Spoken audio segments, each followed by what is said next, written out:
Thanks for having us on, Evan. We're grateful for the opportunity to present. Like I said, I'm Eric. I'm the Chief Operating Officer at Qube Technologies.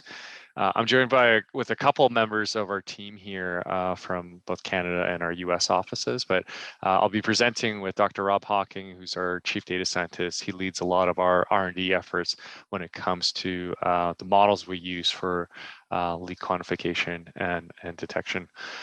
So we're going to be presenting on the same screen, but I'm going to switch it over to Rob at the second half. But let me just share my screen to kind of kick off the presentation here. Where's the share screen button? There it is. Okay. And I'm going to jump around a little bit between PowerPoint and demo. Like Evan said, we are doing some testing with Stanford University right now, and we'll share a little bit of just a little, kind of give you guys a preview of what the data looks like. So in terms of the agenda, I'll keep this, the pitch portion of the talk very, very short, but I just want to give a little bit of an overview for those of you guys who aren't familiar with Qube about who we are, what we provide in terms of the technology itself. And then I want to spend a little bit of time on a case study that we thought was super interesting based on some of our work. The data we're sharing is from the DJ Basin, but it's something that we've seen across a number of basins and is related to incomplete combustion. The third part is on work practices.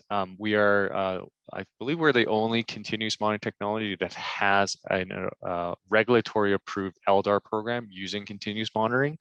And so I want to share some of that work that we've done up in Canada and what we can learn and bring down to kind of parts of the United States that where the new regulations are incoming. And then lastly, I'm going to pass it over to Rob, and he'll kind of share some of our work on totalized emissions, especially addressing some of the common kind of criticisms around using point sensors for quantification.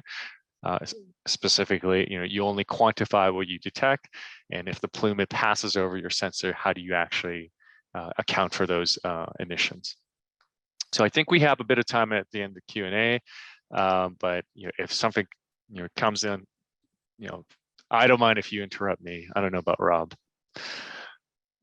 So a little bit about Qube. So we're a complete continuous monitoring solution. I know there's a lot of things like us out in the market. I'll talk a little bit about the differentiation between our products. So we're a company that started out of Canada in 2018, and the story how we actually got started is pretty unique. Our founder, his name is Tej Garwal.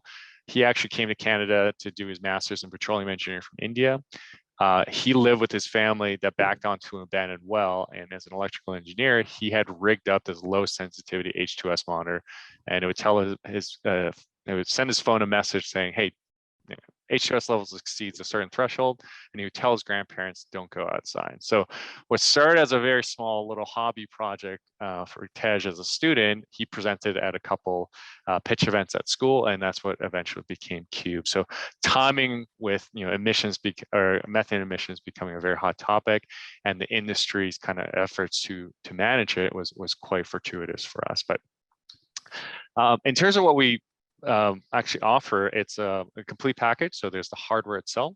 So that's what we deploy in and around a site. We typically deploy 3 or 4 devices per site for a central tank battery facility. What makes our system unique is, number one, we designed everything in-house and we assemble everything in-house.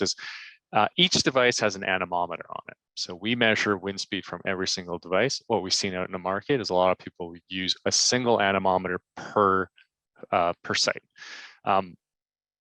Wind, we believe, is like the biggest driving factor of things like leak localization and quantification. And so what we found is that the more granular data you have in terms of your wind, the better your answers typically tend to be. And so we figured out a low cost way of actually putting an anemometer on each sensor. Another kind of interesting part of our solution is that we detect multiple gases, and this will become very important when we talk about the incomplete combustion case study. But in addition to methane, we have slots for 4 other sensors. So depending on the use case, we'll put things like a CO sensor, an H2S sensor, a VOC sensor. We're actually just about to release a new board where we can do both carbon dioxide as well as particulate matter. So more moving towards the air quality management side of things and CO2 monitoring. So these sensors are out there. They're in pretty extreme environments. We've designed our system so that it's deployable. The same device that you deploy in Northern Canada is the same device that you deploy in the Permian. So that's sending data to our analytics platform. This is where we do the quantification piece and the localization, and then all of that's actually visualized on our dashboard. So I was going to show you a video of it, but instead I'm actually going to just pull up actually some of the Stanford data that we use on our live dashboard. So I'm now sharing. Let me know if you can't see a dashboard, but I think you can see it. So this is a web-based dashboard. You don't have to download anything. You access the web-based. The first page that you view is an overview page. So we have this is just a demo database that we put the Stanford site on, but you can see, I can look at this in a different time frame, and I can see by bubble chart, what the relative size of each site is from an emission standpoint. Not super helpful when you only have one site, but if you imagine you're an operator with lots of different sites and across basins, you can kind of quickly scan where your biggest emitters are. And then you can list those emissions by site, and then within each emissions, you can look at it by equipment groups because of the localization that we do. Again, with the Stanford one, we only have one emission source, which is the flare. So we're not really breaking down into those things. But if you can just imagine what that would look like, it becomes pretty clear. So I can click into this site now. And what it'll show me is actually like a deep dive into the site itself. So it's not a real site, so it's not incredibly detailed in terms of the emissions, but what we actually create is a three-dimensional twin of the site. So this little stack here is what we envision as the flare stack where the Stanford team is releasing emissions. I'm looking at data over the last 24 hours, and I can scroll through any of this data and look at what the wind was doing at any given point in time. And for the most part, all the sensors are pretty close to each other, but you can see kind of minor differences, right? Some anemometers are showing 2 kilometers pointing directly north, others are 5 kilometers per hour pointing a bit in the north. And that's kind of what we see in the real world, right? Wind is a very highly localized phenomenon depending on where you stand, and even in a given field, you can experience very different wind. So that's one of the key reasons why we put an anemometer on each device. Sorry, was there a question there?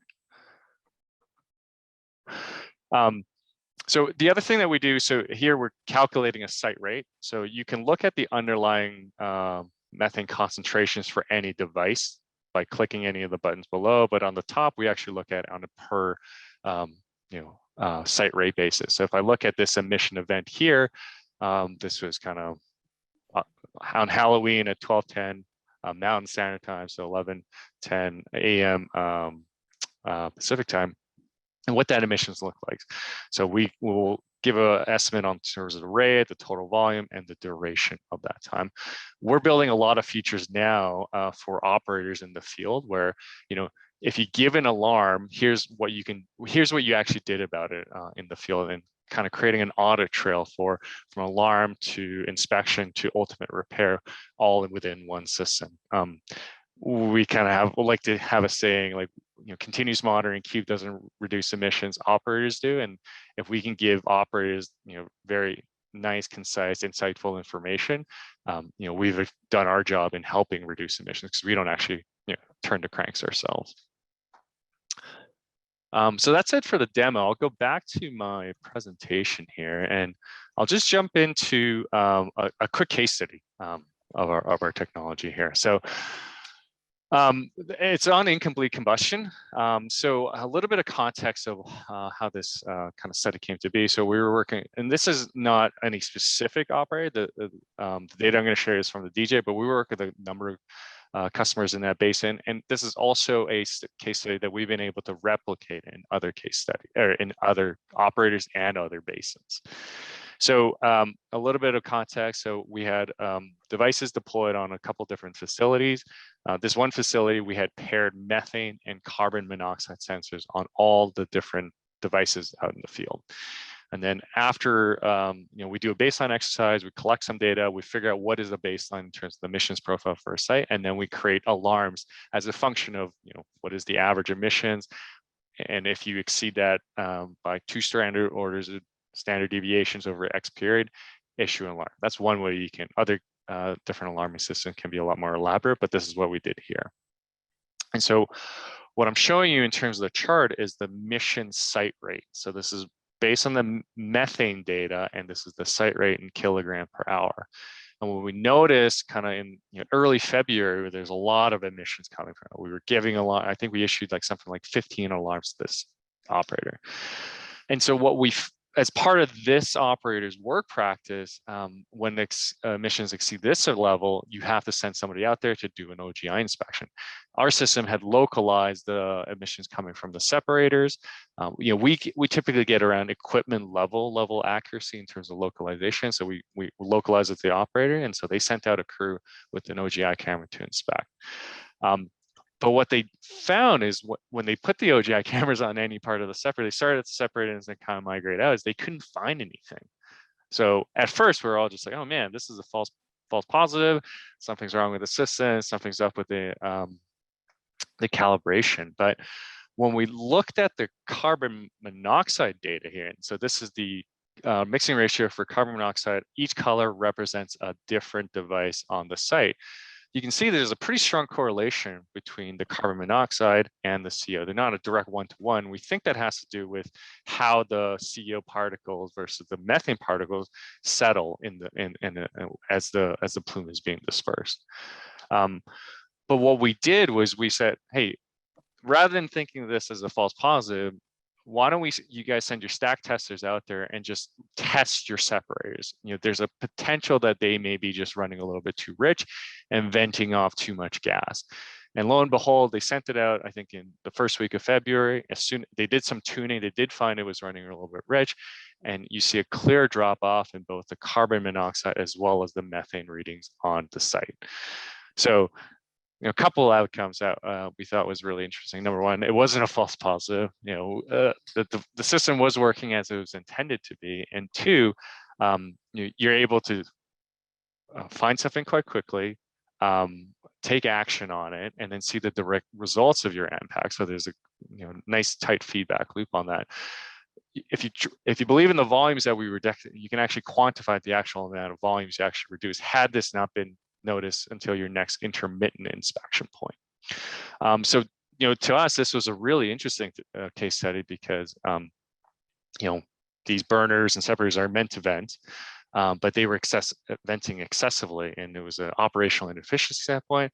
And it wouldn't be something that you would actually normally categorize as a failure event. It's technically a failure, but it's not like a thief hatch that is stuck open. That is a very clear one. So this is something that we're replicating with a bunch of different operators now and across a bunch of different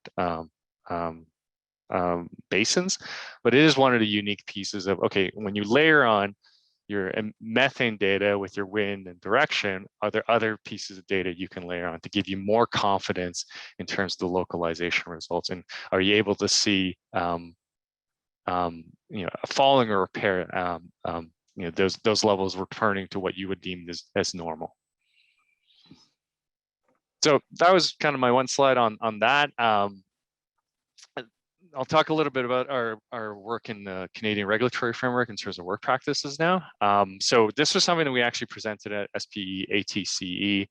And so I want to give a little bit of context about the Canadian methane regulations. So in Canada, there's a federal government that created these methane reduction targets relative to a 2012 baseline. So the target was 45%.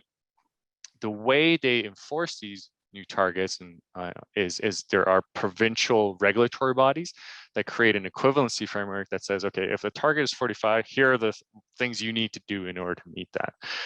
So we did our project in the province of Alberta, which is roughly 70% of all the production in Canada, and Alberta's regulator came out with this thing called Directive 60, which required these fugitive emission surveys, so intermittent surveys, 1 to 3 times per year in order to meet these new regulations. So a little bit of a side note, the federal government actually increased the target down to a 75% reduction target. And that's pretty, I guess, common we think of what's happening in methane regulations in general. They're becoming more stringent and more punitive. And what that means from a intermittent survey perspective is you're just mandated to do more and more of those intermittent surveys in order to get those reduction targets. But anyways, so you can use approved technology to do this. The most common ones, everyone's pretty familiar, is organic vapor analyzers following the method 21 procedures, or what's most commonly used is those optical gas. Oh, one thing I didn't actually one thing I didn't talk about in the incomplete combustion. The reason why we didn't find anything with those OGI cameras when we looked at those burners is because the lack of the temperature difference is because the gas coming off the burners was too high. You couldn't actually see the temperature. That's why those OGI cameras. Sorry, I missed that point. Anyways, back to the Canadian regulatory framework. So you can use alternative technologies in Alberta for as part of these equivalency frameworks. So what you can do is actually apply for what's called a pilot Alt-FEMP. Alt-FEMP stands for Alternative Fugitive Emissions Management Program. There are two important criteria to consider when applying for one of these. One is you need to show data that shows that your system is working. So can you detect when you say you're going to detect? What are your minimum detection limits? What are your probabilities of detection at different distances and wind speeds? And then the second component is the program performance. If you use this type of technology with this level of performance in this way, like if you get an alarm, you do this about it, can you model out what your potential reductions are? And so with FEAS and LIDAR or LDAR-SIM, you can actually model that out. So these programs are on a pilot basis, and then you can get into a full-scale program if you're deemed successful. And so I'll talk a little bit about our process, the way we follow, and some of the results that came out of this. So we did a continuous monitoring Alt-FEMP. That's our device out there. I talked a little bit about how we set these up. So a key part of putting sensors out there is placing them strategically so that you're downwind of prevailing wind and you're downwind of key pieces of equipment. We know from emission inventories what key pieces of equipment tend to be the leakiest. So we prioritize those first, things like your tanks being a big one. We did a bunch of performance testing on our system. When we did the original application for this, we couldn't get down to places like METEC, so we built our own control release testing, and we hired a third party to do blinded studies for us in order to create probability detection curve. So we actually set this out at a farm where we hooked up a mass flow control room. Think of what we're doing at Stanford in the Arizona desert, but in Alberta, in a farm in Alberta. You have an emission source, you put out a bunch of sensors at different distances, and then you release emissions at known quantities. And what you're able to create is this probability detection curve. And our 90% probability and this study was around just under 1 kilogram per hour, which gave us pretty good confidence that if you look at the distribution of leaks on a typical oil and gas site, you would be able to capture most of them. We replicated this test now, and there's a blog post on our website about it using METEC, and we were able to get very similar result, which gave us quite a bit of confidence that when we say we can detect within 1 kilogram per hour, we can certainly do that. And so that was the first part, performance. Can your system do what it says it can do? The second part is, okay, if you use that system in XYZ way, what kind of reductions do you get? So with the work that we were doing with this operator, we created this kind of decision tree. What happens if you get certain detection alarm threshold, who does what, by what date, and between what time frames? And then you can input actually a lot of those kind of parameters into a simulation. So we use LDAR-SIM, and you can actually see, so the blue line indicates what would happen over, I think, a 5-year period if you just did OGI inspections and repaired 1 to 3 times per year. And so the blue line kind of shows you get a bunch of leaks, and then you do your inspection and you fix everything.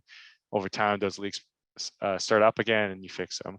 Whereas the I'm going to call it puke green line is more of what happens with continuous. So you're finding things constantly, but then you're fixing things as you find them. So this process is very iterative. The left-hand side, the work practice design, is very operator specific. Every operator does things differently. They have different resources, different cultures, different practices. And so the key to creating these programs is to make them as efficient as possible. You don't want to make it so arduous that operators will just start ignoring alarms, but you also don't want to make it too lax where they just don't do anything when the alarms create. So this process, as we learn, is very iterative, and you kind of learn it through as the program becomes live. But in the initial bit, you start with the base case, you do the modeling, and you do the application to show it. And obviously, with continuous monitoring, because you're able to find things a lot quicker, we exceed the threshold for can you get the same amount of reduction as you would with an OGI, triennial OGI survey. And obviously, the gap between these two lines is all the incremental savings that we would get. So what happened was we got approved. So we did this pilot in just between Calgary and Alberta. There was a bunch of main facilities and there were a bunch of satellite facilities. I'll just show you guys a couple examples of things that we found. And these are just a couple, fugitive emission things that we saw, like things like broken valves, equipment breaking down because of extreme cold weather. It was -15 C in Calgary this morning, which is, I don't know what but it's pretty cold. So it gets pretty cold up here. Things like thief hatches leaking, pretty common things that most continuous monitoring system would tend to pick up. One of the really interesting things that we did find, though, was at the time we started the pilot, the company we were working with was going through a process of converting all their pneumatic systems from high bleed to low bleed. And so we had installed our devices on a couple sites where before they went through the conversion, and then we have the data for after the conversion. And one of the really, it would make sense, but it was kind of cool to see the data on this, is if you look at February and March when we started the program, this was the quantified detected emissions from this one site that we were looking at. At the end of March, they started doing the conversion as the weather started warming up. And what we were able to find is that the subsequent months, the emissions detected on the site were significantly lower. They're not completely all gone, because even with low bleed, you would still expect emissions from your pneumatic systems. And you're also getting emissions from other sources, right? And pneumatics are only one component of the site level emissions. And so, what we were able to quantify was a 60% reduction. I think for the operator that was, we were doing this work with, they were really keen to see this data, because that reduction, if you put a price in terms of the methane on it, you could really calculate a nice ROI in terms of, okay, here's how much it costs to do that high bleed to low bleed conversion, and here's how much I would have just paid that back, and just in terms of saved production from my vented emissions. So that was it for the total or the Canadian work practices. I'm going to pass it over to my colleague Rob now, who will spend the last next 10 to 15 minutes talking about the totalized emission. I'll be driving it, so Rob, just let me know when you want me to switch screens. Sounds good. Thanks, Eric. So I want to talk a little bit about our advanced model. Yeah, just show the whole slide for this one. Our advanced model that we have currently under development, and how it differs from the simplified model, which is what we currently use in production, in particular in regards to the ability to accurately quantify emissions. So first, a little bit about what these models are. So the model we're using currently, that's a simplified model. That's a Gaussian plume model. The advanced model, the physics model underlying it, is a Gaussian puff model. Now, I'm not going to go into too much detail about what these means. I think probably most people in the audience have at least heard of them, but suffice it to say, a Gaussian plume model is just basically a math formula. It gives you the concentration downwind of a leak. Where it's a Gaussian puff, it's a little bit more sophisticated. It's actually a computer simulation. But what both of these models have in common, and this is where the sort of first key difference between our two approaches is that they both require a whole bunch of parameters to be set. And where do these parameters come from? So in the case of our simplified model, the one we're currently using, these parameters are basically they come from lookup tables in textbooks. Now, how are these lookup tables developed? Well, they've been developed empirically from experiments done over the last several decades.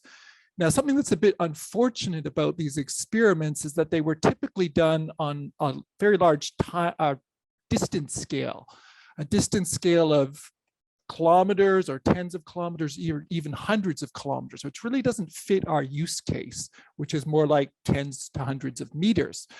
So those parameters might not be suitable for our situation. So that's part of our motivation for why in the advanced model, we take a different approach, which is that we want to actually learn these parameters from data.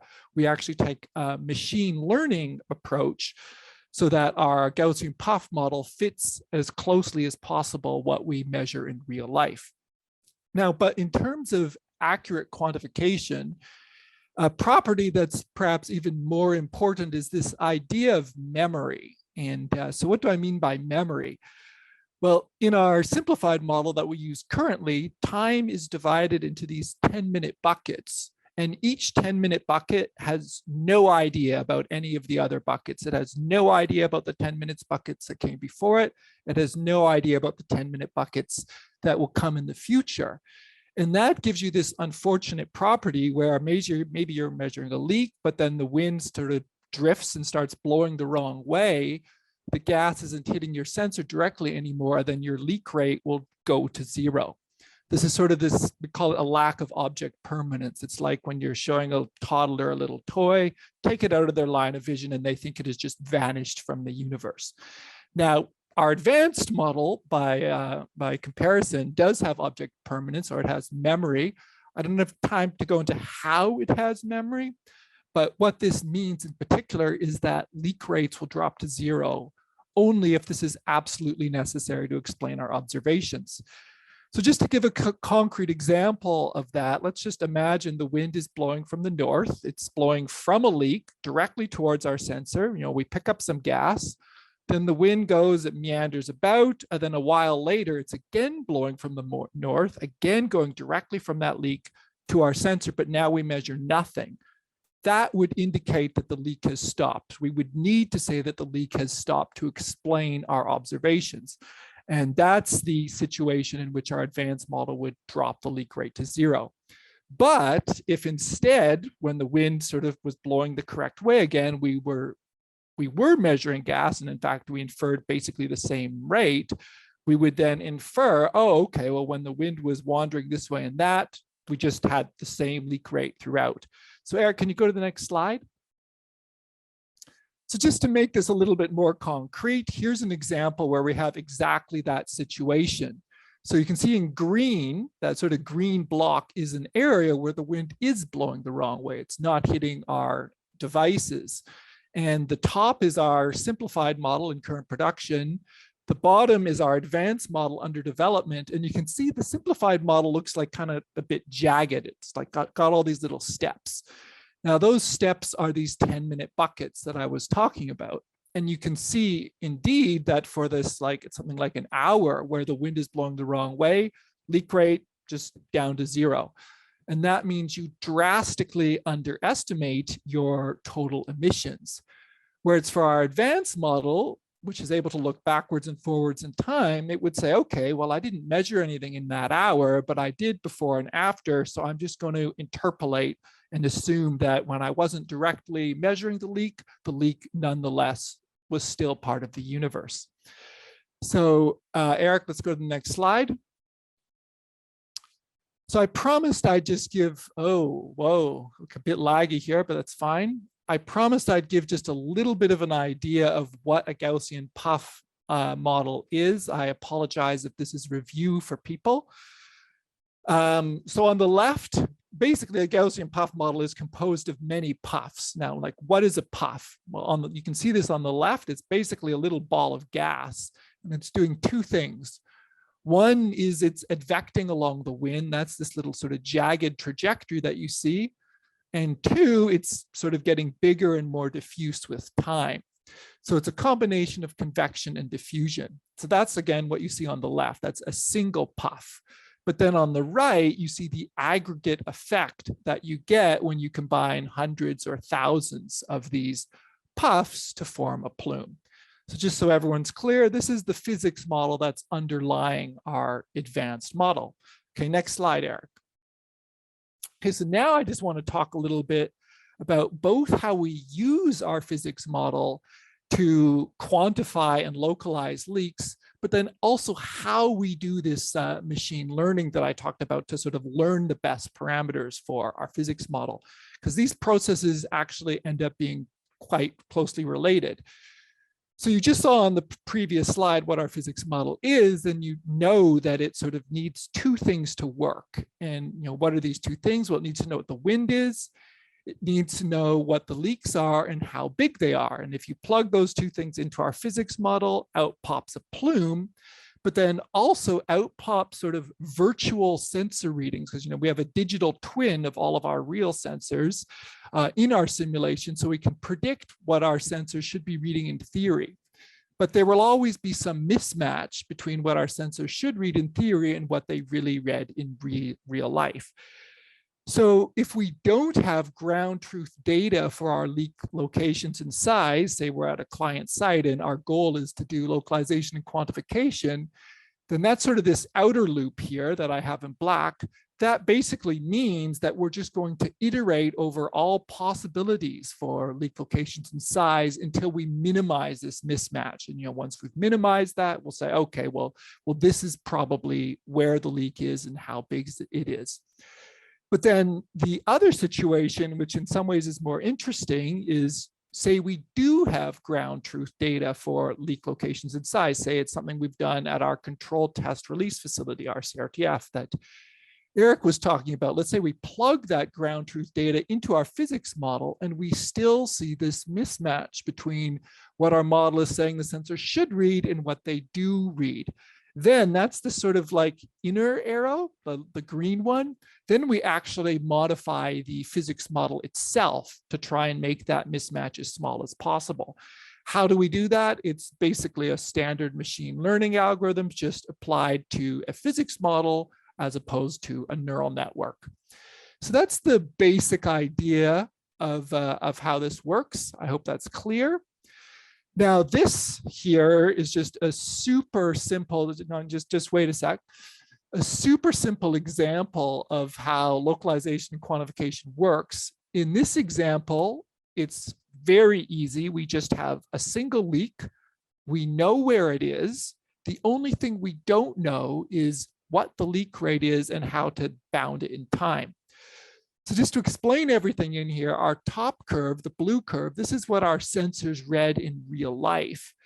The green curve is what, that's in the middle, that's what our physics model is saying the sensors should read in theory, given the bottom curve, this red curve, this flow rate. So this flow rate at the bottom is sort of this lever that we have to play with to try and make the green curve, our theoretical readings, match as closely as possible the blue curve, which is our real readings. Okay, so now go ahead and play the video, Eric. And so you can just see where we go ahead and do this. And you can see that by increasing the flow rate and time bounding the emission, we get actually just an absurdly good match, which you would never get in reality because this is a synthetic example. But the next example will not be synthetic. Okay, so let's go to the next slide. So this actually is our controlled testing release facility. And the example that we're going to show in a moment is real data from this facility. Okay, so now we're looking at the digital twin of our controlled testing release facility, and we're trying to do localization in space as opposed to in time. So these three red dots here, these are three possible leak locations. The green dots are our devices. The little arrows attached to them are what they're measuring for the wind. Now, all these curves over on the right, which are about to be filled up, are going to be what the device is measured in real life. That's the blue curve. And what our physics model is saying they should measure in theory, that's the orange curve.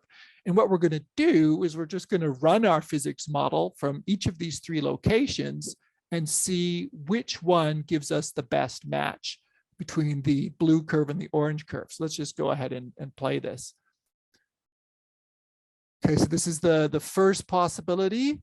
Now, you don't expect a perfect match here because this is real data instead of synthetic data that I made in MATLAB. but still you expect, better than this. So probably not that one.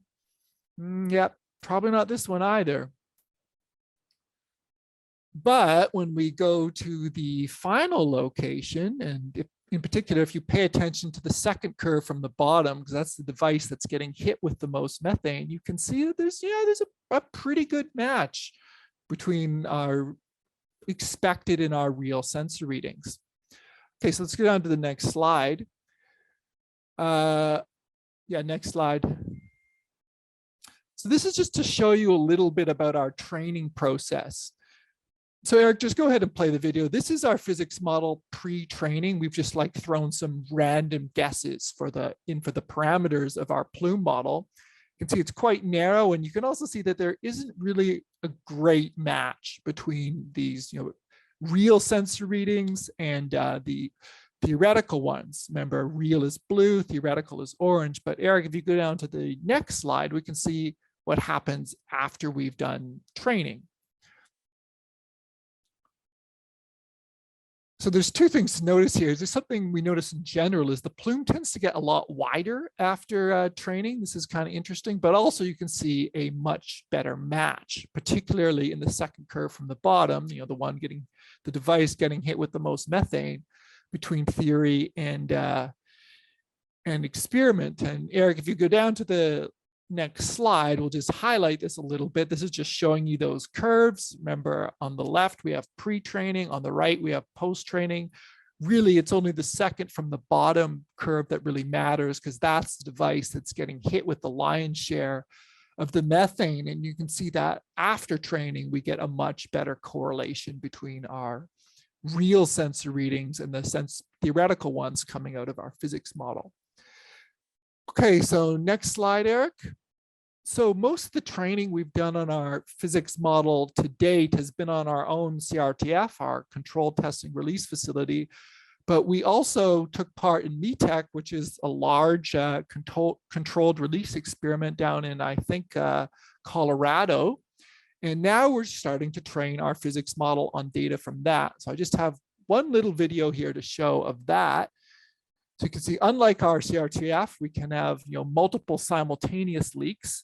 And you can see the fit is not perfect here, between the orange and the blue curves, but it's not really totally terrible either.